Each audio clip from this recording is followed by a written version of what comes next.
Hey guys, it's Morgan, and today I'm going to be doing my August wrap-up and September TBR. So, this August, I had a pretty bad reading month. School started back, and I was super busy. I'm getting used to my classes, I'm getting used to my activities that I'm doing, and it's just been kind of hectic. So, I've only read 2 actual books. I've read a couple short stories and a couple comic books and graphic novels as well. But as far as actual full-length novels are concerned, I've only read 2 of them. But they were both really good, so let's get started. So the first thing I read for school, and that was A Study in Scarlet by Mr. Arthur Conan Doyle. This is the first of the Sherlock Holmes novels, and I loved it. I'm not considering it as a full novel, it was about 78 pages. So, kind of right on the edge, but it was short enough that I don't feel like it should be considered a full-length novel, but it was still really good. In this novel, you get introduced to a very young, probably early 20s, very, very young Sherlock Holmes as this kind of old, wizened John Watson, ex-army doctor, needs a place to stay. And you roll right into the mystery after about 20 pages of setup for them living together. And so it's really interesting. I read this and then I immediately started watching Sherlock on Netflix. So looking at the parallels between this story and A Study in Pink, the episode that was based on this story, were really interesting. I'm really glad that A Study in Pink took a very different turn towards the end. The second half of this book is very anti-Mormon. And while I am not Mormon, I have a really hard time seeing cultural groups, races, religions, groups of people bashed and kind of scandalized almost, like this is so wrong. This was a time period where Mormonism was very over there. This is set in England, and Mormons were very over there in America. That's where they live. Just go over there. That was seen as a very kind of over there culture. And so this sees Mormons very badly. The villain was made into a villain because of Tribe of Mormons, and that was weird. So that was what I didn't like, but I did like the story. I liked seeing the kind of beginning of the kinship between Sherlock and Watson. Very interesting because a lot of times adaptions will age Sherlock and Watson closer, so like they'll age Sherlock up and Watson down. But it's really interesting to see because you have this probably between 35 to 50 years of age Watson and this kind of early 20s Sherlock. It's very interesting to see that. I highly suggest this story, and I also highly suggest the Bruce Partington Plans, which was the Sherlock short story that I read.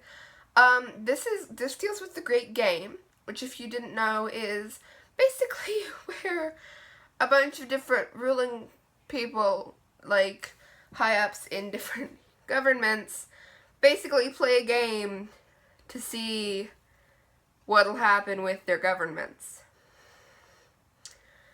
It's as wrong as it sounds. But the story was really interesting. It was very Sherlock. It's very good. It's another one that has been covered by the TV show, and again, comparing that to the episode was really interesting. It's another one that I also really highly suggest this. I just suggest picking up something like this and giving a couple Sherlock stories a go, because they're really, really good stories. Sir Arthur Conan Doyle knew how to write a mystery, which is really interesting because mysteries weren't a thing when he started writing them. And so it's very interesting to see how well he writes a mystery.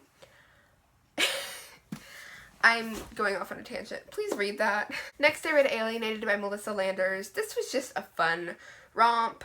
It's about an alien, but I don't want to say too much because if you go into it expecting a fantasy, sci-fi, just don't. I would only give this about 3.5 out of 5 stars because I was told it was a sci-fi, and what it really was a contemporary with a sci-fi ending.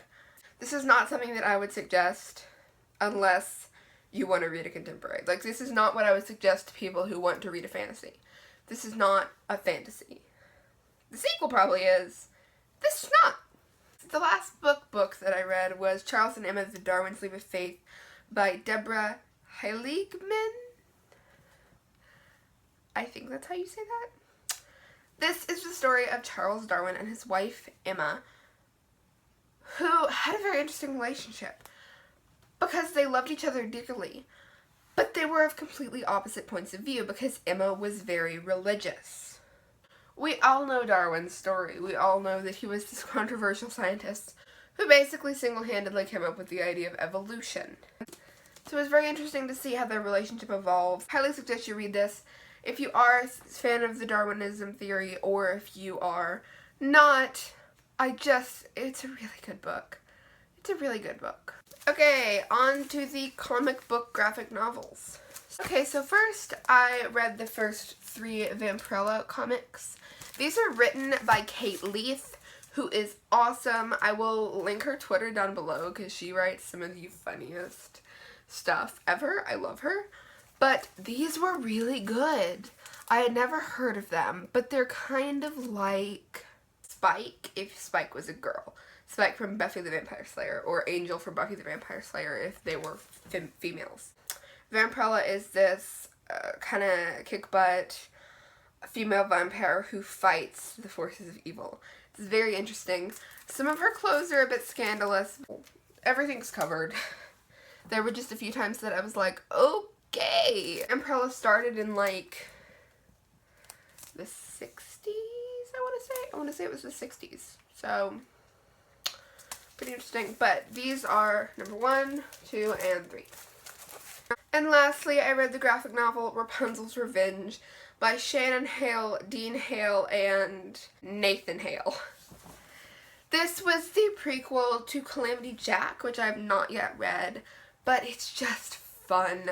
This was just fun. It was Rapunzel and Jack as kind of steampunk Wild West bandits. It was really good.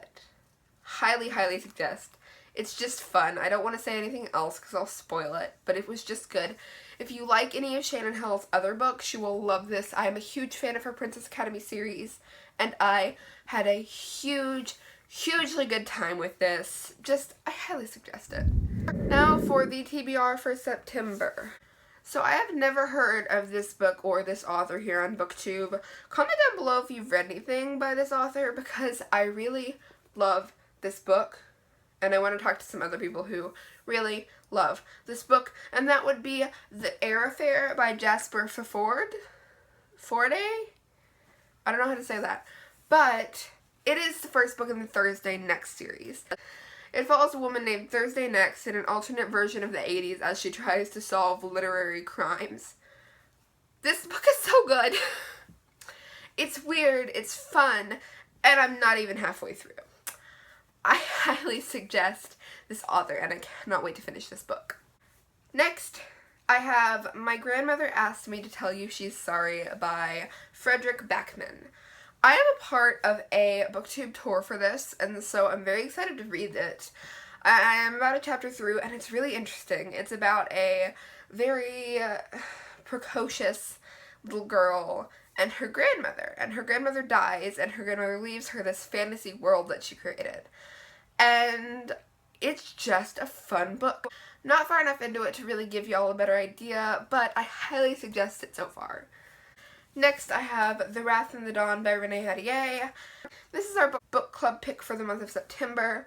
Last month we read Alienated, and it was a really fun thing. I'll link the live stream down below. And this month we're going to read The Wrath and the Dawn. We're trying to pick out books that y'all can really easily get your hands on for fairly inexpensively on Amazon or wherever you like to shop. All of the books we're trying to do have been released for at least a year. So you can get paperbacks or hardbacks or whatever your little heart desires and your wallet can afford.